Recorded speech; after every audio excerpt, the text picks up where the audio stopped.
Acentuação gráfica. Classificação das palavras quanto à posição da sílaba tônica na língua portuguesa. A sílaba tônica pode aparecer em 3 posições diferentes. Consequentemente, as palavras podem receber 3 classificações quanto a esse aspecto. Item oxítonas. São aquelas cuja sílaba tônica é a última. Você, café, giló, alguém, ninguém, ruim, carcará, vatapá, anzol, condor. Item paroxítonas. São aquelas cuja sílaba tônica é a penúltima. Gente, planeta, homem, alto, âmbar, éter, dólar, pedra, caminho, amável, táxi, álbum. Item proparoxítonas. São aquelas cuja sílaba tônica é a antepenúltima. Lágrima, trânsito, xícara, úmido, mágico, lâmpada, ótimo, médico, fanático. Nossa língua não contém palavras com acento na pré-antepenúltima sílaba, isto é, palavras bisesdrúxulas. Somente algumas formas verbais seguidas de pronome oblíquo são besesdrúxulas. Fazíamo-lo, amávamo-la, etc. Você observou que nos exemplos dados para os 3 casos, só há palavras com mais de uma sílaba. As palavras de apenas uma sílaba são chamadas monossílabos. Quando tais palavras apresentam tonicidade, como nos casos de má, pó e fé, são consideradas monossílabos tônicos. Quando não apresentam tonicidade, como de por, mas, são denominadas monossílabos átonos. As regras básicas na língua portuguesa temos as vogais a, i e o u. Entre essas vogais, o i e o u são vogais túnicas, fortes, ou seja, tendem a tornar tônica a sílaba em que aparecem. Por exemplo, na palavra caqui, a simples presença do i na última sílaba torna a palavra uma oxítona, não sendo necessário o uso de um acento agudo para indicar a tonicidade. Por outro lado, em táxi, é necessária a utilização de um acento agudo na penúltima sílaba para que a palavra seja lida como paroxítona. Se não houvesse esse acento, os falantes tenderiam a ler a palavra como oxítona, tal como ocorre em caqui. Se se analisarem as palavras tatu e vírus, será possível observar que ocorre o mesmo em relação ao u. Saber disso é muito útil, pois ajuda a entender algumas regras básicas de acentuação das palavras oxítonas, paroxítonas e dos monossílabos. Observe, a seguir, como as regras são coerentes com o que foi descrito. A monossílabos tônicos são acentuados os terminados em as, pá, vá, gás, brás, e s, pé, fé, mês, 3, u, us, só, ro, nós, pós. Os monossílabos que contêm ou u, como ti, tu, não precisam receber acento, pois já são tônicos. B oxítonas são acentuadas as que terminam em as, para, vatapá, estás, irás, e s, você, café, urupês, jacarés, us, giló, avô, retrós, supos, ens, alguém, armazéns, parabéns. As oxítonas terminadas em i e u, como tatu, aqui, aracaju, araguari, não precisam ser acentuadas, pois a presença dessas vogais na última sílaba de cada uma delas já torna a palavra uma oxítona. C paroxítonas são acentuadas as que terminam em is, táxi, beriberi, lápis, grátis, us, uns, vírus, bônus, álbum, parabellum, arma de fogo, álbuns, parabellums. Caso essas palavras não recebessem acento, seriam lidas como oxítonas, dada a presença do i e do u na última sílaba. Acentuam-se ainda as paroxítonas terminadas em L, N, R, X, incrível, útil, próton, elétron, éter, mártir, tórax, ônix. Para guardar melhor essa regra, observe que L, N, R e X são as consoantes da palavra rouxinol. PS, bíceps, forceps, ãs, ãos, imã, órfã, imãs, bênção, órgão, órfãos, sótãos. Ditongo oral crescente ou decrescente, seguido ou não de S, água.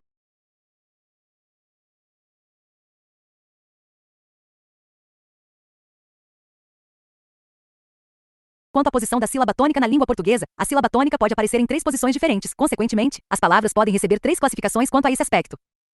Item oxítonas são aquelas cuja sílaba tônica é a última. Você, café, giló, alguém, ninguém, ruim, carcará, vatapá, anzol, condor. Item paroxítonas são aquelas cuja sílaba tônica é a penúltima. Gente, planeta, homem, alto, âmbar, éter, dólar, pedra, caminho, amável, táxi, álbum. Item proparoxítonas são aquelas cuja sílaba tônica é a antepenúltima. Lágrima, trânsito, xícara, úmido, mágico, lâmpada, ótimo, médico, fanático.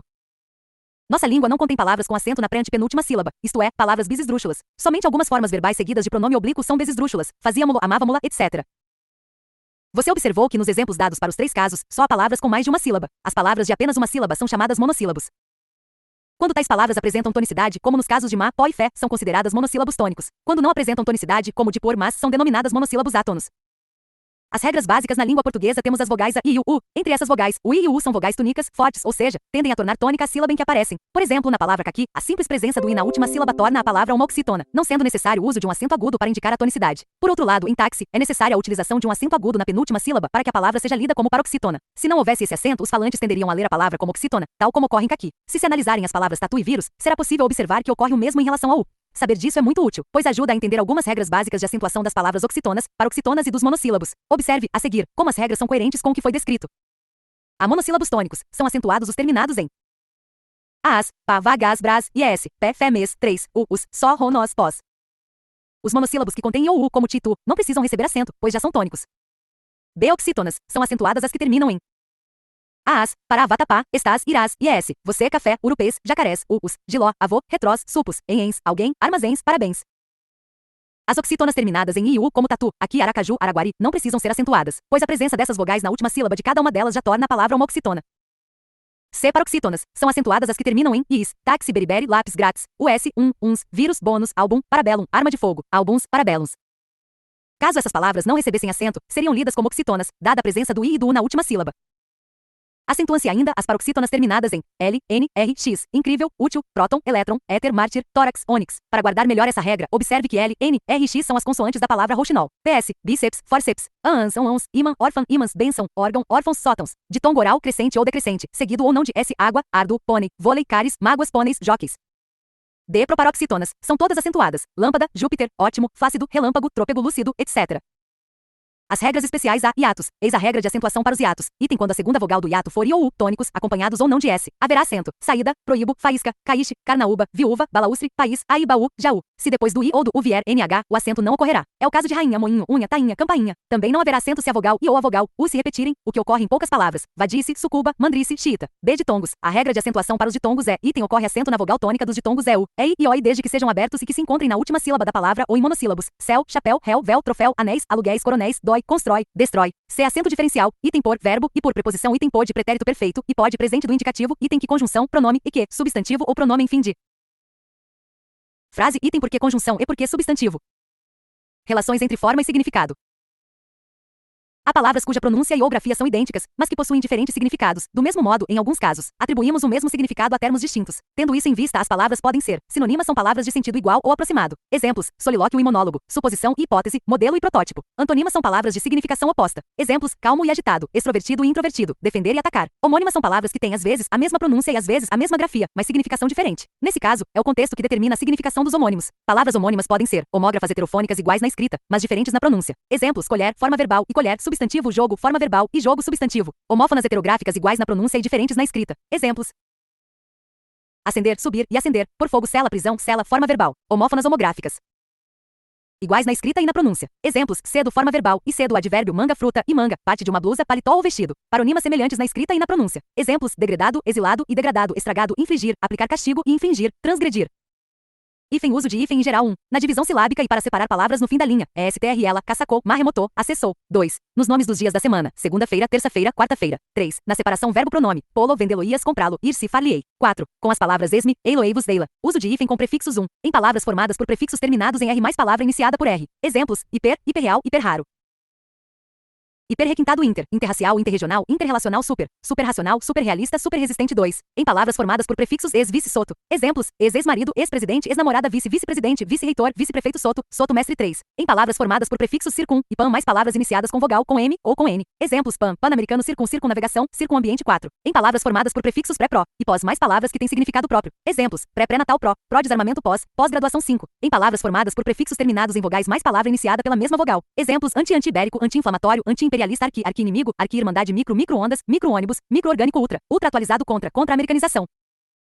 Uso de hífen com sufixos: deve-se usar o hífen em palavras terminadas pelos sufixos de origem tupi-guarani que representam formas adjetivas como açu, guaçu é mirim, quando o primeiro elemento acaba em vogal acentuada graficamente ou quando a pronúncia exige a distinção gráfica entre ambos. Exemplos: guaçu, amoré, guaçu, embu, guaçu, açu, manacá, açu, jacaré, açu, tamanduá, mirim, ceará, mirim, guarda, mirim, paraná, mirim. Uso de hífen em substantivos compostos 1. Em palavras formadas pelos elementos além, a quem, recém, sem. Exemplos: além, além, mar, além, vida, além, morte, a quem, oceano, a quem, terra, recém, recém-nascidos, recém-casados, sem número, sem teto 2. Em toponímos iniciados pelos adjetivos grão e grã, ou por forma verbal ou por elementos que incluam um artigo. Exemplos: Grã-Bretanha, Santa Rita do Passa 4, Bahia de Todos os Santos 3. Em compostos que constituem uma unidade sintagmática e semântica e são formados pelos advérbios mal ou bem mais palavra iniciada por vogal ou H. Exemplos: bem, bem-aventurado, bem-estar, bem-humorado, mal, mal-estar, mal.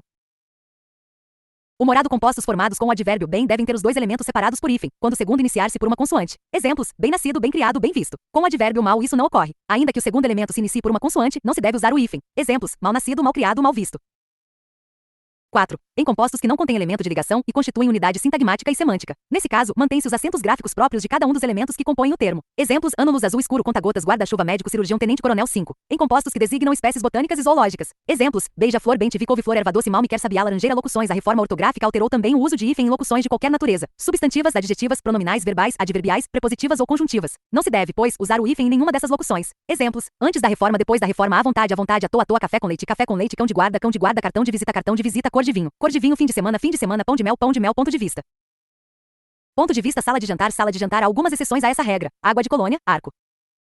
Da velha cor-de-rosa, mais que perfeito pé de meia, ao Deus dará. Essas exceções se justificam pelo fato de serem termos já consagrados pelo uso. Os porquês porque separado e sem acento é usado em 4 casos. 1. Em interrogações diretas, nas quais o que equivale a qual motivo. Por que regressamos? Por qual motivo regressamos? Por que não vieram os computadores? Por que 2. Em interrogações indiretas, nas quais o que equivale a qual razão ou qual motivo. Perguntei-lhe por que faltara a aula. Por qual motivo não sabemos por que ele faleceu. Por qual razão? 3. Quando for equivalente a pelo qual, pela qual, pelos quais e pelas quais. Ignoro o motivo por que ele se demitiu. Pelo qual, eis as causas por que não venceremos. Pelas quais, estranhei a forma por que o estudante reagiu. Pela qual, 4. Quando for equivalente a motivo pelo qual ou razão pela qual, não há por que chorar. Motivo pelo qual viajamos sem roteiro. Eis por que nos atrasamos. A razão pela qual porque separado e com acento é usado em 2 casos. 1. Como pronome interrogativo quando colocado no fim de oração. Não gostaste do almoço por quê? O arquiteto não concordou, e nós perguntamos por quê. Não sei por quê, mas ela estava sorrindo feito uma boba. 2. Quando isolado numa frase interrogativa. Por quê? Porque em uma só palavra sem acento é usado nos seguintes casos. 1. Como conjunção coordenativa explicativa, quando equivale a pois porquanto, uma vez que. Compre agora porque há poucas peças. Não chore porque os olhos ficam vermelhos. Convém agir com inteligência e descrição, porque as pessoas envolvidas são muito desconfiadas. 2. Como conjunção subordinativa causal, substituível por pela causa, razão de que ou pelo fato, motivo de que. Não fui a Santos porque estava acamado. Você não ganhou porque se antecipou. O governador vetou porque tinha razões políticas. 3. Como conjunção subordinativa final, em orações com verbo no subjuntivo, equivalente a para quê. Virá ali o Samorim, porque em pessoa veja a batalha. Mas não julgamos porque não venhamos a ser julgados. O ao motivo não vieram.